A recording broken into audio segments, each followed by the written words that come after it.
Alhamdulillahi ala ni'matil iman. Alhamdulillahi ala ni'matil Islam. Ayat yang ke-6, beliau bersabda, "Akulah jalan dan kebenaran dan hidup, dan tidak ada seorang pun yang bisa sampai ke Bapa kecuali lewat Dia." Ini ayat yang membangkitkan iman dan semangat saya. Dia berkata bahwa Dia membangun sebuah rumah yang kekal bagi kita di surga, dan sesudah Dia membangun rumah yang kekal di surga, Dia akan menjemput kita, orang-orang yang percaya, supaya di mana Yesus berada, kita pun berada. Ini tidak ada di dalam ajaran semua nabi yang pernah ada di dalam dunia, kecuali perkataan Yesus Kristus. Tidak ada di dalam agama Yahudi. Tuhan memberikan kitab Taurat yang nama agamanya adalah Judaism. Tidak ada di dalam kitab-kitab nabi-nabi yang lain perkataan ini, tidak ada. Tidak ada di dalam kitab suci saya juga yang lama, Al-Quran, tidak ada juga. Tetapi hanya ada di dalam Injil Yohanes pasal yang ke-14 ayat yang ke-6. Akulah jalan.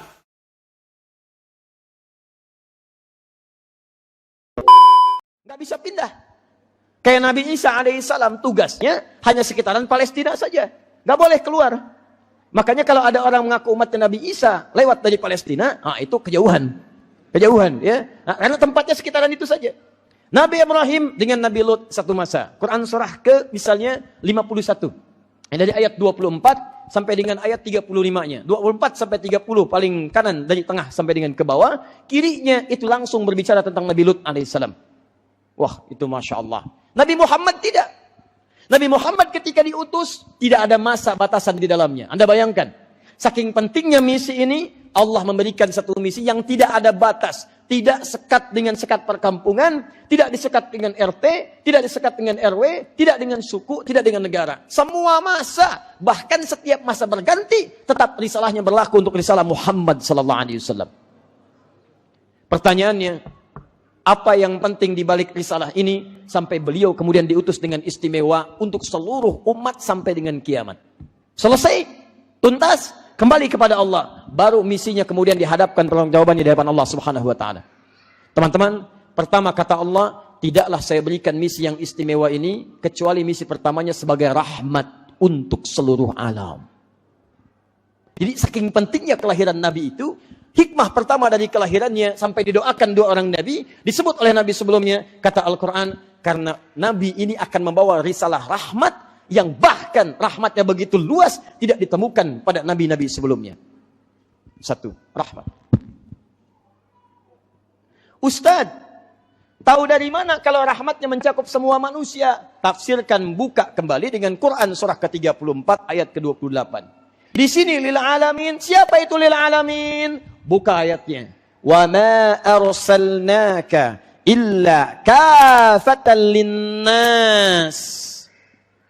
Tidaklah kami utus engkau Muhammad sallallahu alaihi wasallam kecuali misimu akan mewakili dan dibawa kepada seluruh kalangan manusia sampai kehidupan berakhir.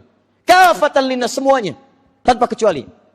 Jadi nas saja sudah mencakup semua manusia. Sekarang menggunakan kafah. Seluruhnya, mau laki-laki, perempuan, besar, kecil, tua, muda, kaya, cukup, semua masuk di dalamnya.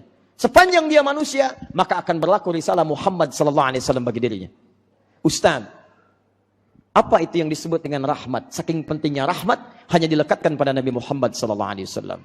Nah, teman-teman sekalian, ini nanti yang menjadi ukuran kebenaran kita sebagai umatnya Nabi Muhammad SAW sampai dengan malam ini, apakah sudah mengikuti risalah Nabi atau belum? Dalam Al-Quran, rahmat setidaknya dibagi pada 3 bagian. Dan inilah hikmah terpenting kenapa kelahiran Nabi begitu dinantikan oleh Nabi-Nabi sebelumnya. 1. Quran, kita ambil dulu. Surah kedua Al-Baqarah, ayat 155 sampai dengan 157. Paling kiri sebelah atas. Tahan ya. Awak sekarang nanti kita akan belajar pada inti pembahasan. Ini intinya, ya. Yang tadi baru muqaddimah tuh dari ba'da maghrib sampai barusan. Nah, ini inti pembahasannya. Perhatikan kalimatnya. Quran surah kedua ayat 155 sampai 157. وَلَنَبْلُوَنَّكُمْ بِشَيْءٍ مِنَ الْخَوْفِ وَالْجُوعِ وَنَقْصٍ مِنَ الْأَمْوَالِ وَالْأَنفُسِ وَالثَّمَرَاتِ وَبَشِّرِ الصَّابِرِينَ الَّذِينَ إِذَا أَصَابَتْهُمْ مُصِيبَةٌ قَالُوا إِنَّا لِلَّهِ وَإِنَّا إِلَيْهِ رَاجِعُونَ. Ayat 157-nya, perhatikan kalimatnya. Ulaika alaihim salawatun min rabbihim wa rahmat. Wa ulaika humul muhtadun. Kalimat rahmat ketika disebutkan di ayat ini dirangkai dari ayat 155 sampai 157. Apa makna rahmat yang pertama yang diisyaratkan dalam Al-Quran? Jika disebutkan kalimat rahmat dalam Al-Quran, maka satu di antara tiga maknanya adalah solusi dari setiap persoalan kehidupan yang dialami. Saya ulang ya. Jika disebutkan kalimat rahmat dalam Al-Quran, maka ada tiga makna yang paling utama. Di antara tiga ini, satu, tidak disebutkan rahmat kecuali bermakna solusi dari semua persoalan kehidupan yang dialami di muka bumi. Seakan-akan Allah ingin menyampaikan, wa ma arsalnaka illa rahmatan lil alamin, wa ma arsalnaka illa kafatan linnas. Hei manusia, saya infakkan ya, kata Allah, saya berikan kabar kepada Anda, tidaklah saya utus Muhammad sallallahu alaihi wasallam dengan sebagai status rasul yang terakhir, dengan misi yang besar, kecuali membawa rahmat. Apa rahmat itu? Yaitu solusi dari setiap persoalan yang kamu alami dalam kehidupan. Anda punya masalah apapun, masalah pribadi, masalah di rumah tangga, masalah di kehidupan sosial, masalah di kantor, masalah pekerjaan, masalah apapun. Kalau Anda mengikuti tuntunan Nabi ini, maka dia akan membawa solusi dalam setiap masalah Anda. Tuntas, selesai. Bahkan yang paling dahsyat, Allah turunkan, utus Nabi ini, diutus Rasulullah SAW di tempat di muka bumi yang paling bermasalah. Silakan cek. Bukan di Jakarta, apalagi di Garden City. Bukan di Sumatera, bukan di Nusantara.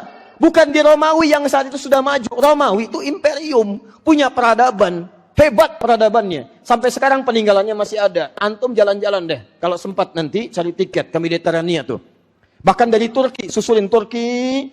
Kemudian dari Turki sampai ke Mediterania, sampai ke Italia, batasan dengan Tripoli. Lihat di situ, ada Lubdah, ada Misrata, ada peninggalan-peninggalan Romawi yang begitu luar biasa.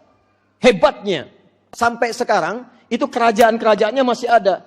Patung-patungnya, macam-macamnya, seninya, kelihatan semuanya. Ada spa, ada ini, ada itu. Peradabannya mewah, megah, menguasai dunia. Yang luar biasa, kirinya, itu Persia. Kekaisarannya sudah mencengkram bagian bumi sisi yang lainnya. Kehebatan teknologinya, peradabannya, keilmuannya, macam-macamnya. Pertanyaannya, kenapa Nabi tidak diutus di Romawi, bukan di Persia? Diutus ya di tengah-tengah antara Romawi dengan Persia. Apa gelarnya? Bukan gelar berperadaban, tidak punya adab, nggak punya kemajuan, tidak punya perkembangan teknologi. Gelarnya cuma satu, jahiliyah. Anda bayangkan? Apa itu jahiliyah? Jahil disebut dengan bodoh, sifatnya melekat disebut dengan tak jahiliyah.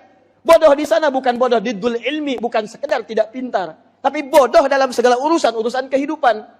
Bodoh itu tidak tahu, tidak kenal, tidak tahu sopan santun, tidak tahu kebaikan, tidak tahu maslahat, tidak tahu adab, tidak tahu silaturahim, tidak tahu nilai-nilai kerjasama yang baik, tidak tahu kejujuran, tidak tahu sopan santun, tidak kenal sama sekali, disebut dengan jahiliyah. Makanya kalau Anda pengen cari pada saat itu, orang yang paling tidak punya sopan santun, jahiliyah. Silahkan cek. Kalau di sini ada yang dicela, sana harus dicela. Kalau di sini ada yang meninggal, di sana harus meninggal juga. Masya Allah. Kalau ada yang lewat tempat saya, mesti dibegal. Begal, lewat. Ada kota begal. Zaman itu ada kota begal. Jadi kalau sekarang ada pembegal, dia telat. Pembegal sekarang itu ketinggalan zaman. Sudah lewat 15 abad sebelumnya. Zaman itu sudah ada. Bahkan dikenal, sangat terkenal. Namanya Gifar. Itu kota begal pada saat itu. Begal. Tokohnya Jundub bin Junadah. Setiap orang lewat store, enggak store, cilaka. Dagangan bisa berkurang, nyawa bisa melayang. Kota begal. Nanti saya tunjukkan kepada Anda. Begitu Nabi ini diutus di wilayah itu, satu kota begal berubah drastis. Allahu Akbar. Datang Jundub bin Junadah menghadap pada Rasulullah SAW. Nabi rahmah Ini tukang begal, garang luar biasa, tampilannya begitu perkasa, datang melihat Nabi, cuma lihat wibawanya, jatuh tertunduk mengatakan asyhadu an la ilaha illallah wa asyhadu anna Muhammadar Rasulullah. Dia katakan, ya Rasulullah, saya yang ingin ikrarkan syahadat saya di depan orang-orang Quraisy, di depan Ka'bah. Kata Nabi, jangan lakukan, kita masih lemah, khawatirnya kamu ikrarkan syahadat, kamu akan disakiti, kamu akan dipukuli. Kata Jundub bin Junadah, ya Rasulullah, saya ini membegal orang terang-terangan, masa syahadat sembunyi-sembunyi? Begal dulu. Begitu tobat terang-terangan. Nih, datang ke depan Ka'bah, dia katakan, asyhadu an la ilaha illallah wa asyhadu anna Muhammadar Rasulullah. Hei orang-orang sekitaran Ka'bah, saya masuk Islam, saya baca syahadat. Kalian mau ngapain? Kita mau pukulin. Datang pukulin, dak pingsan. Dilaporkan pada Nabi. Disampaikan oleh sang lainnya, jangan teruskan. Kalau yang ini wafat, kalian tidak akan aman ketika berniaga. Karena setiap niaga akan lewat ke kota Ghifar. Kalau ketahuan ini Jundub ini meninggal di sini karena dipukuli oleh orang Mekah, maka tidak akan selamat dagangan kalian. Diamankan, dibawa kepada Nabi. Begitu siuman, ya Rasulullah, berikan saya nasihat. Kata Nabi, kamu pulang dulu ke Ghifar. Sempurnakan dulu belajar tentang Islam yang baik. Setelah itu dakwahi lingkungan sekitaranmu. Di situ kita akan bertemu lagi di kemudian hari. Bima makna. Allahu Akbar ketika hijrah ke Madinah. Madinah kemudian mulai semakin meresap imannya. Madinah kemudian semakin banyak masyarakat muslimnya. Apa yang terjadi? Dak tik duk, suara kaki datang. Banyak. Heboh Madinah. Ternyata pada saat itu datang sekampung Ghifar dipimpin Jundub bin Junadah masuk Islam kemudian datang ke Madinah. Masuk Islam. Tokoh begal pulang ke kota Bekal.